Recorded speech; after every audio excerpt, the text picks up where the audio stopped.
So greetings from California. I am here to tell you about Judith Butler's sex and gender ideas. Judith Butler is currently a professor at University of California, Berkeley in rhetoric, but her work has certainly gone to influence people in many fields. So I'm going to give a few seconds for you to see if any students know who this persona is, so I will not speak for a few seconds and people can call out. Well, whether you're right or you're wrong, this is a picture of RuPaul, who's a very well-known American drag performer who had a heyday in public media. And there's something that he has said that is very useful in thinking about Judith Butler's thinking. He is known for making a quote that is quite useful, and that is that we're all in drag, honey. And this demonstrates a core aspect of what, in essence, Judith Butler's argument is. So drag performers have been traditionally associated or thought to be the performances of males dressing up as female characters, usually in either a kind of irreverent or ironic representation of particular feminine forms, either the sort of whore or mother complex, as well as divas, as we see here. But what we'll discover is that this academic study of drag has now called into question what gender performance is really about. The basic implication of this being that what if it's more than gay camp, and what if this kind of performance actually is relevant to all gender performances? So this is an image that was sent out with the first satellite to be sent into deep space, with the idea that it would communicate to alien species or races about us. We can see some pretty distinctive ideas of both humanity and male and female and their respective roles. Even in the performance of this, we see humans as hairless, presumably white, if the aliens do not perceive us to be two-dimensional species, and also that men are bigger and women are smaller, and other kinds of things that establish in a sort of scientific discourse like a universal fact. Hopefully some of you will remember this image from the first Fausto Sterling reading. She is describing how we tend to think about sex and gender as having some sort of innate sexual orientation that then culture channels in a certain direction. This was the first slide. But in actuality, her argument was more the second image she made, which is... So this is the second image, and in this we can see a different idea, and the idea is less that there's something innate that culture channels, but quite straightforwardly that the same bodies in different eras perform dramatically different roles, identities, desires, and what we would call sexual object choice. So you can see here, for example, that a baby born in the ancient times might be called a role player in ancient times, and then a invert in Victorian times, and then heterosexual in modern times. Fausto Sterling's argument states that we construct gender as socially constructed while treating sex as biologically determined. Well, this binary is one that Kulik also addresses, and they are both in a kind of dialogue with Judith Butler and her ideas on gender, imitation, and performativity. So here's a good quote from Judith Butler about gender, and she writes, "The act that one does, the act that one performs, is, in a sense, an act that has been going on before one arrived on the scene. Hence, gender is an act which has been rehearsed, much as a script survives the particular actors who make use of them."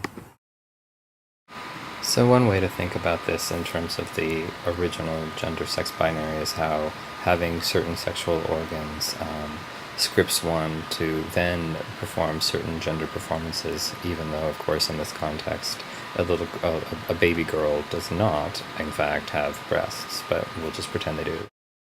So now, somehow, the stick figures change and form into much more elaborated norms around sex and gender, and obviously in terms of triangular dresses and hats and hairs and pig curlers and body types. But we'll now move from stick figures to real images.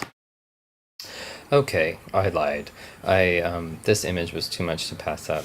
In terms of thinking about icons and indicating sex that would be on bathroom doors, here we see icons of high heels and hiking or work boots. And here we see a jump from bodies to things that people use to adorn bodies.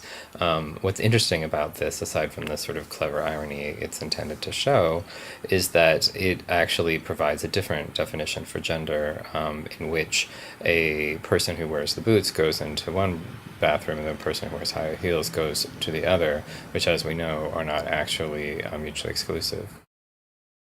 So here we have some images that will show how actual images of bodies, which are themselves signs and symbols that are produced, are laid over these ideas of stick figure bodies, the iconic abstract male-female to actual male-females, but in a symbolic representation. And as I said in class, there's a weird way that women's studies has inadvertently helped create the illusion that women are somehow more artificial or constructed than men.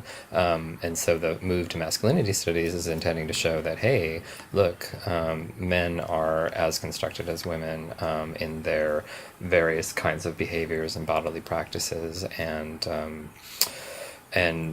symbols that are associated with proper or ideal forms of masculinity. In these cases, we can see that, well, these are ostensibly natural bodies, that, plenty goes into producing them as such.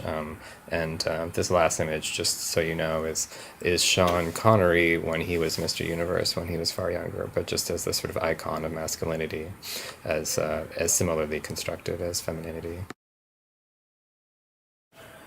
How this has been demonstrated in the Kimmel reading about the school shootings is how young males performing their masculinity, and particularly their heterosexuality, turn to violence, and a particular form of violence. And here we see the male stick figure with a gun, which is itself an image I just found online, but we can see the two as associated.